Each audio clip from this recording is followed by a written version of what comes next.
Hey Leute, ich bin's Fritz und heute gibt es ein neues Update und zwar von dem Inhalt meines Bushcraft Rucksacks. Was nehme ich alles so mit? Und ich würde sagen, legen wir los! Starten wir natürlich als allererstes mit dem Rucksack an sich. Das ist der TT Raid Pack MK2 und zwar in Pancot Green Zone. Kennen viele von euch, habe ich schon Ewigkeiten, habe ich auch ein Review schon zugemacht. Und schauen wir mal, was ich alles so außen dran habe. Hier habe ich einen Fuchsschwanz und jetzt fragen sich die einen oder anderen vielleicht, okay, normalerweise hat man doch mal eine Klappsäge dabei oder hattest du sonst eine Klappsäge? Mittlerweile, nachdem mir einige abgebrochen sind, habe ich mich für so ein robustes Ding hier entschieden. Wiegt nicht wirklich viel mehr, man kann richtig geil Holz damit machen, auch viel größere. Und ja, so ein bisschen unzerstörbar, deswegen natürlich eine Säge am Start. Hier habe ich eine Faltisomatte, eine Thermarest. Z-Lite und die habe ich auch gerne, um damit einfach ein bisschen entspannt am Feuer zu sitzen und mir nicht den Hintern auszukühlen. Also da schlafe ich nicht drauf, sondern das ist wirklich eher, ja, wenn ich dann am Lager sitze. Hier haben wir noch meine Wetterlings-Axt. Ja, habe ich auch schon Ewigkeiten, um natürlich schön Feuerholz zu machen. Immer noch der schöne alte urige Look von damals. Und es riecht auch noch herrlich. Hier vorne dran ist natürlich, wie soll es anders sein, ein Patch. Das ist mein Survival Patch. Übrigens, wer wissen will, wo es die gibt und natürlich in der Videobeschreibung verlinkt, ist quasi mein eigener selbstdesignter Merchandise. Und genau, den habe ich hier drauf. Passt natürlich draußen, Bushcraft Natur, so einen kleinen Survival Patch mit am Start. Mein Erste-Hilfe-Set ist das von TT. Ich mache es mal kurz auf. Habe ich auch noch nicht vorgestellt und das ist ein bisschen umfangreicher als das, was ich sonst mit hatte. Hier sind halt wirklich verschiedenste Sachen, Verbandstuch, eine Pinzette, Schere, Mullbinden, Handschuhe, Rettungsdecke, Pflaster. Das komplette Programm, wenn es mal schief gehen sollte, lieber ein bisschen mehr dabei haben. Gerade wenn es um das Thema Medic geht.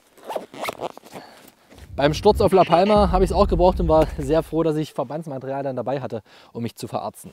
So, starten wir einfach mit dem Deckelfach. Hier oben habe ich gar nicht viel drin, sondern nur mein ganz kleines abgespecktes Hygienekit. Hier habe ich drin jetzt Zahnpasta, Zahnbürste und Bepanthen, weil mein Knie noch ein bisschen offen ist vom Sturz, um das zu verarzten.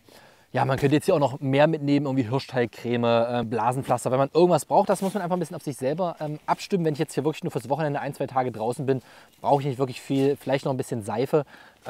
Naturabbaubbare Seife ist ganz cool, die kann man für den Körper nehmen, aber auch für seine Ausrüstung, um zum Beispiel einen Teller abzuwaschen. 2 Seitenfächer an.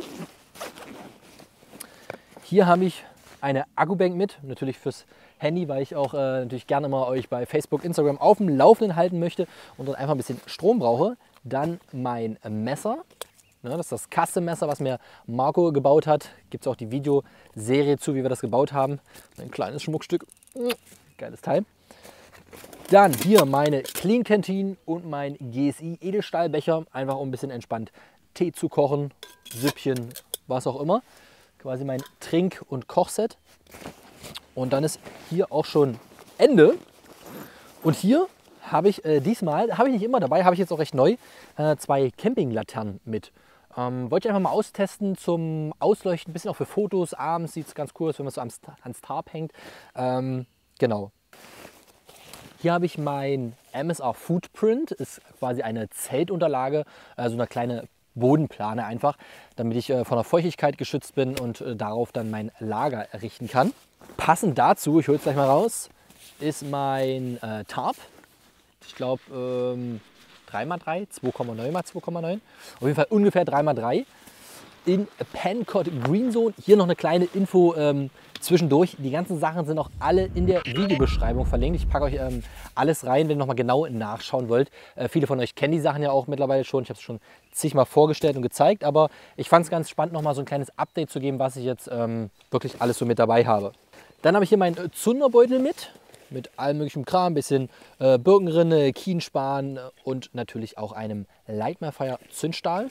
Habe ich selbst genäht aus Leder, wieder ein bisschen uriger. Dann habe ich hier mein Paracord-Kit und was ganz cool ist, was ihr glaube ich noch nicht kennt, was ich jetzt seit 1-2 Wochen, Monaten habe, ich weiß gar nicht so genau, sind diese Organisationstaschen. Davon gibt es mehrere, ich zeige euch gleich nochmal die andere, das sind die. Ja, das sind so kleine Boxen aus Stoff, sind von TT, also Tasmanian Tiger. Und die kann man schön für Organisationszeug nutzen. Hier habe ich halt mein Paracord drin. Und unten drin sind noch einige Ultralight-Heringe, um einfach ein bisschen das Tarp abzuspannen oder auch die Bodenplane. Kann man sich natürlich auch selber schnitzen, aber wenn es mal schnell gehen muss, habe ich die dabei. Und kleiner Insider-Tipp, den ich euch an dieser Stelle geben möchte. Und zwar habe ich mir so ein kleines Paracord-Kit hier erstellt.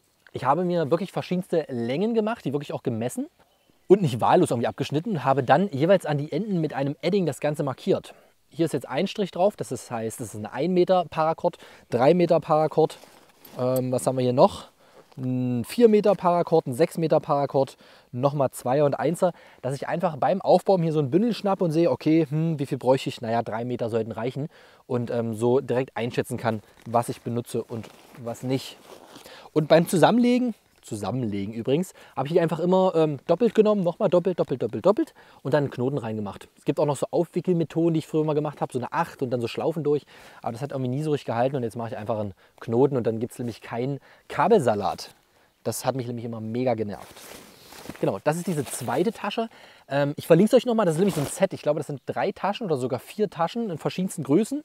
Sind auch ziemlich leicht, weil es aus so einem dünnen Synthetikmaterial ist, aber sehr stabil, aber halt kein Cordura. Und da kann man halt einfach super alles organisieren, hier so aufklappen und hat einfach so eine kleine Box, finde ich ganz cool. Das ist so ein bisschen mein Krambeutel, sage ich mal. Hier ist alles Mögliche drin.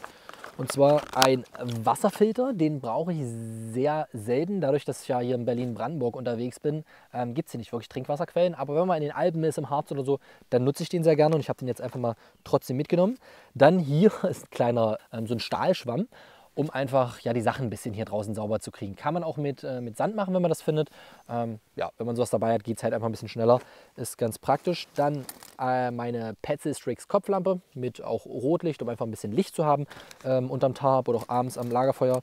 Dann habe ich hier noch 2 schwarze Materialkarabiner mit, um irgendwo was aufzuhängen, um zum Beispiel die Laternen irgendwo oben festzumachen. Ja, ist kein Muss, aber erleichtert wieder einiges. Mein Titan-Spork, damit wir auch schön was ins Mündchen reinkriegen. Dann ein zweites Messer, und zwar ist das Victorinox Hiker, müsste das sein. Ist einfach noch ein kleines Messer, was man gut zum Schnitz nehmen kann. Hat 2 Klingen und auch eine Säge. Das nehme ich einfach gerne ein bisschen so zum Werkeln. Das habe ich auch noch mit. Dann einen kleinen Gewürzstreuer mit Curry, Paprika, Salz und so, um mal ein bisschen was zu würzen. Das ist die Halterung für meine Pfanne, die werden wir gleich noch sehen. Und das ist der Fischmundspreizer bzw. die Halterung für die Clean Canteen Flasche, um die übers Feuer zu hängen. Und abschließend habe ich hier noch ein kleines Geschirrtuch mit dabei, in schwarz, damit es auch wieder optisch einfach ein bisschen passt, um Sachen ein bisschen sauber zu machen, um auch was hinzulegen, wenn man ein bisschen was hat. Ja, so ein Stück Stoff ist immer ganz nett eigentlich. Kann man noch als Handtuch nehmen, ist so ein bisschen multifunktionell. Und jetzt fällt mir der ganze Scheiß hier runter. Ja. Und gerade für so Kleinkram finde ich es halt ganz cool, das hier in so einer Box drin zu haben. Ja, dann ist das einfach alles schön kompakt. Machen wir weiter. So viel habe ich nämlich gar nicht mehr mit. Als kleine Info. Essen ist jetzt hier nicht mit dabei. Das nehme ich immer komplett extra, beziehungsweise packe es schon mit dem Rucksack.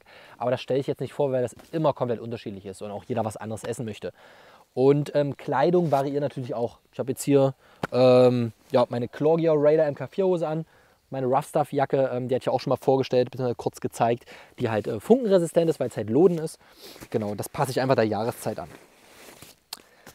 Wenn es natürlich jetzt im Winter rausgehen sollte, habe ich noch ein bisschen andere Sachen mit dabei, die einfach wärmer halten.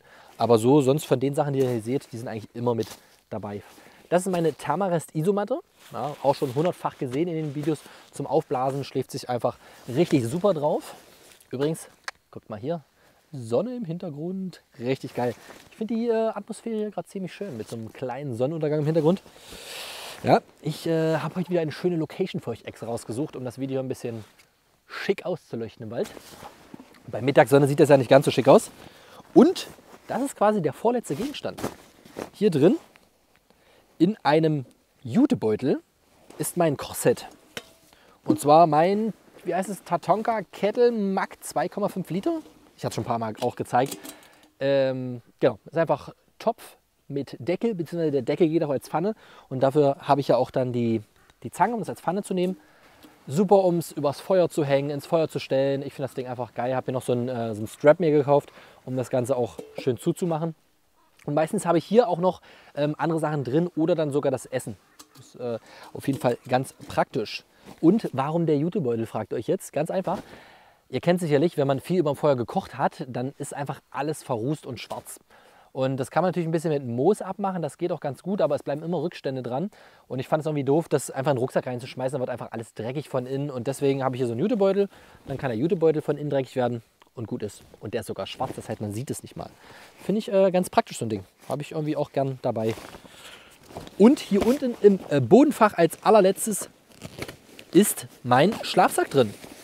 Ne, brauche ich eigentlich jetzt nicht extra rausholen. Ist aktuell der Defense 4. Wir haben es Anfang Frühling, da reicht er. Ich habe ja auch noch den Defense 6, aber den habe ich heute mal zu Hause gelassen. Und das war es auch soweit. Das ist der Inhalt meines Rucksacks, wenn ich ein bisschen Bushcraften bin. Manchmal habe ich ein bisschen mehr mit, manchmal will ich was basteln.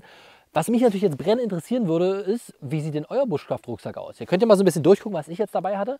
Und dann schreibt mal bitte in die Kommentare, was ihr zum einen gar nicht mit habt oder vielleicht neu für euch ist oder was ihr unbedingt immer mit dabei habt, aber ich nicht. Das würde mich mal interessieren. Können wir ein bisschen diskutieren in den Kommentaren. Vielleicht habe ich auch ein paar Anregungen, was ich noch erweitern könnte oder was ich zu Hause lassen könnte. Schreibt es mir auf jeden Fall in die Kommentare. Und wenn es euch gefallen hat, nicht vergessen, Daumen nach oben, abonnieren und wir sehen uns beim nächsten Mal. Bis dann. Ciao, ciao.